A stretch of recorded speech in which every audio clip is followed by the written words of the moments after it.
think it's safe to start. We're now joined by North Carolina head coach Joe Bresci and student athletes Steve Montrello, Tim Kelly, and Chris Cloutier.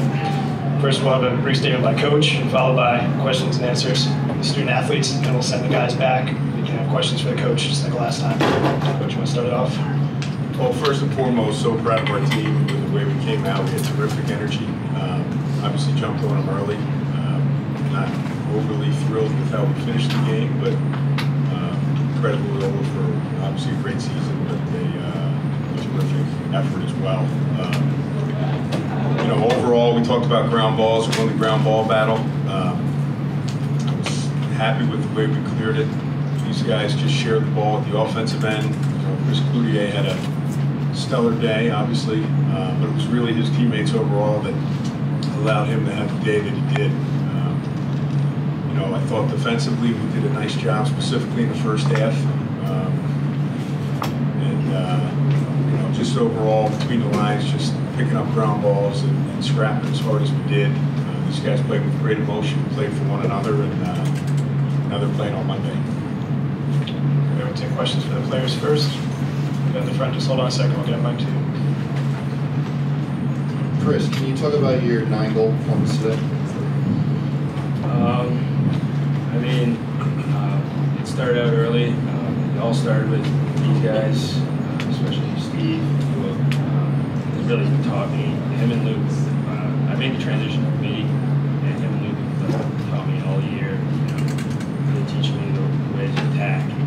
And, today, it's just working today. We were running our offense to a T, and luckily I was just getting open and getting open shots, and I was Chris, do you ever remember a time where it was sort of flowing that easily for you? It seemed like every time you turn around, the ball's in the back of the net. Was it just you being in the right place at the right time, or what was specifically about it? There's no real specific time. It's just, it seems like whenever I get my hands free, and someone finds me, someone found me, and it was just working out. In the back. For you first, Chris, when you hear your name now linked with the likes of Gary Gay, what crosses your mind? And then for your teammates, what does it feel like for you guys when that thought crosses your mind that you helped to link Chris to a guy like Gary Gay? I wouldn't put myself in that category, but it's truly an honor. It's just like Coach Bresci said, I owe everything to these guys. I was just getting open, just got really open shots, and it's an honor when I hear things like that.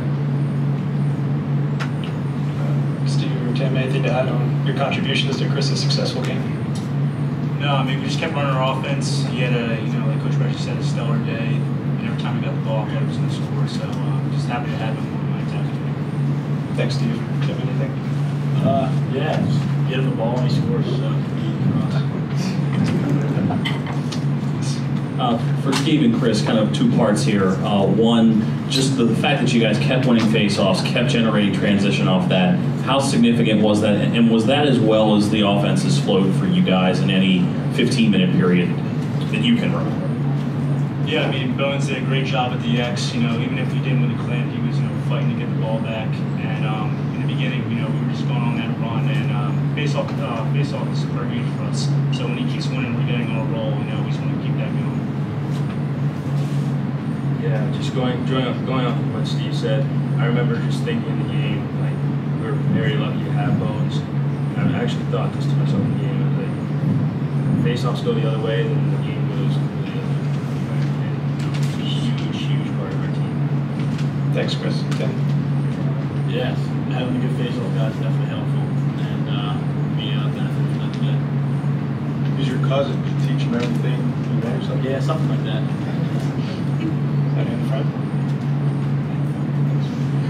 Steve, can you talk about this game so different than last week's game? You guys controlled the games, relatively early, but getting out that quickly, that far ahead, what did that feel like, just in terms of, you're obviously happy, but did it surprise you? Is it like that you could just put that much of a hole, put them in that deep of a hole that quickly. Right, doesn't really surprise me. I think with this offense, sharing the ball with a guy like Stephen Kelly to face-off X, and you can see he's knowing to get on the roll, and especially this year we can score bunches like we did in the early game. We scored 8 straight. Final in last fourth quarter. So I'm not too surprised by it, but it's great to get that feeling and jump on your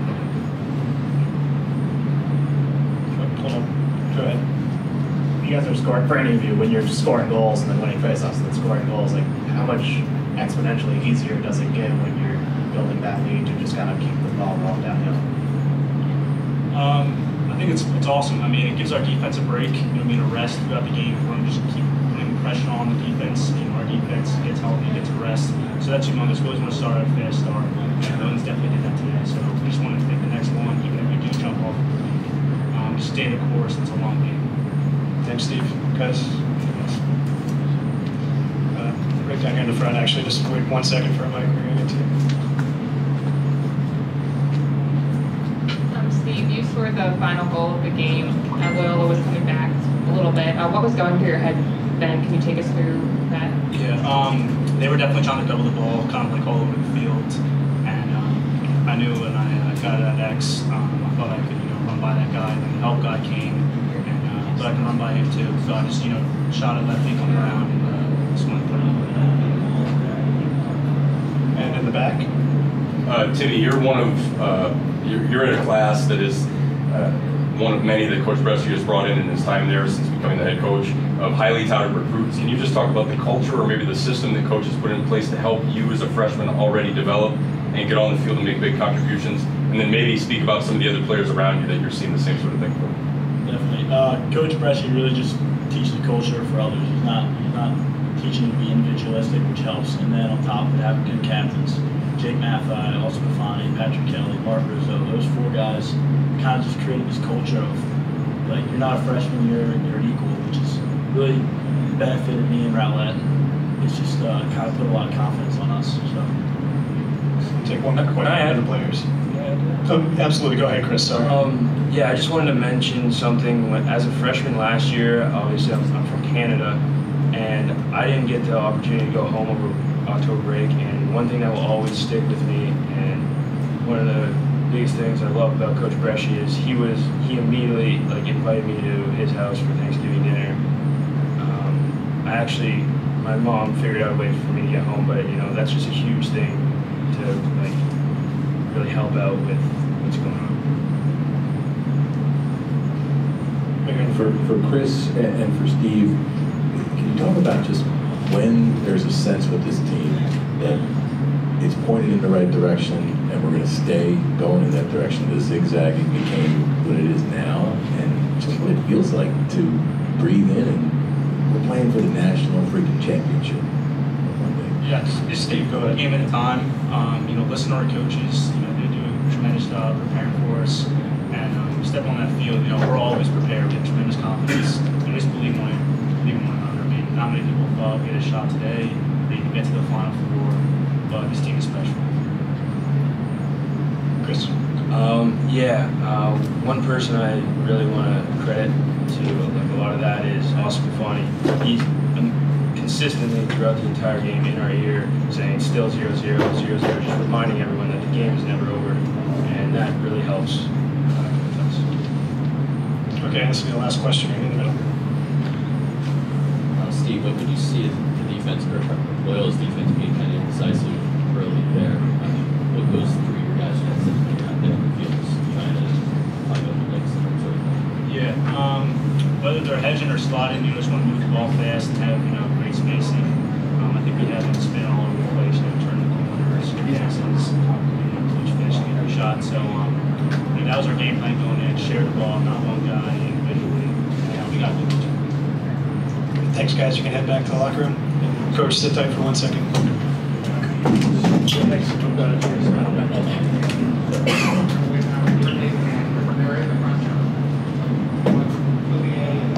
Questions for Coach Bresci? Oh, sorry. Joe, over here to your right. Sorry, I'm trying to say my left, your right. when you drop 9 goals on somebody in the first quarter, are you a little like, could you see your team having that in them, and was that maybe in a year that's been so up and down, as much of a peak as there's been for you guys all season? Well, if you look at last week, I think we had a pretty darn good first half last week. These guys, the energy that's in the locker room, and it was the same way last week at Ohio State when we played Notre Dame. Is before the game, I've never seen it with that much energy in the locker room. And then again at halftime, and that's unique because usually at halftime they're kind of recovering and regrouping. But they were jumping off the walls last week and again today. And they know they're in a great spot. You know, I continue to talk about there's no pressure on these guys, none. You know, there's been a lot of pressure on the entire program and previous teams, but nobody we barely got in the tournament. 8 minutes ago in the first Notre Dame game, we may not be here. So it was almost a relief that we got in, and now we have an opportunity to just let our hair down and play, and that's what these guys are doing. And I have great coaches. Coach Pipes on the defensive end and Coach Metz offensively are doing a fabulous job of building their confidence every day so they can go out and compete. But a 9-2 lead, you know, we know on the flip side, scoring 8 goals in the fourth quarter in our first Notre Dame game, how important it is to play 60 minutes. And so we always can look at that on the other side and say, hey, you gotta keep playing, you gotta finish the game. And we didn't do a great job of that, but you know, these guys have a ton of confidence. So they feel like they can make a play every time they're in the field. Can you just elaborate a little bit on what Steve was just saying there about moving the ball offensively, and sort of the game plan going in against this pretty loyal defense? You know, one thing we don't do is we don't make a lot of changes. We have some tweaks here and there, and you know, 2 main games and so forth. But it has been since our early woes at 3-3 that where everybody was kind of looking over their shoulder, looking for somebody to make a play, and some of those guys have graduated. So we understand that we are at our best when all 6 have to make plays. And once they figured that out, once the light bulb went on there, it's been a new team. So offensively, you know, you look at some of the output offensively that we've had early in the season, it's a lot different now. You know, they're going up against some really good defenses, and we're getting quality shots. That's one thing we focused on in this particular game was we know how hot the freshman goalie is. So we wanted to get to the middle of the field, so Cloutier sometimes, you know, will get the goal line extended and he can score those, but we told him, you know, take the extra step to the front of the cage and get quality shots so we don't get the goalie hot. So it takes a village down at the offensive end as well as the defensive. Sure, right inside, please. Coach, you ended the 1 drought, the Final Four drought. What about the opportunity to end the championship drought that dates back to '91? I'm just thrilled we're playing on Monday, and during that same time having an opportunity to celebrate the '91 team at halftime. So the stars aligned at the right time, and it's a credit to the young men in the locker room who made it happen. You know, I tell them all the time, look, it's not about the X's and O's. We can only do what we do by putting you in the best position for success, but you have to go out and make a play. And to be able to celebrate it with the '91 team on Monday couldn't be any better. You mentioned the '91 team being kind of a part of this weekend, and how helpful have they been to your guys, and how kind of receptive have your guys been to them in terms of this weekend and 25 years? I mean, it seems like sort of the perfect fit.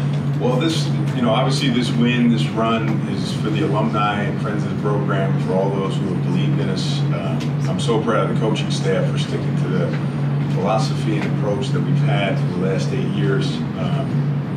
And, you know, to be able to have those discussions with the alums and those guys to reach out to our players is fantastic.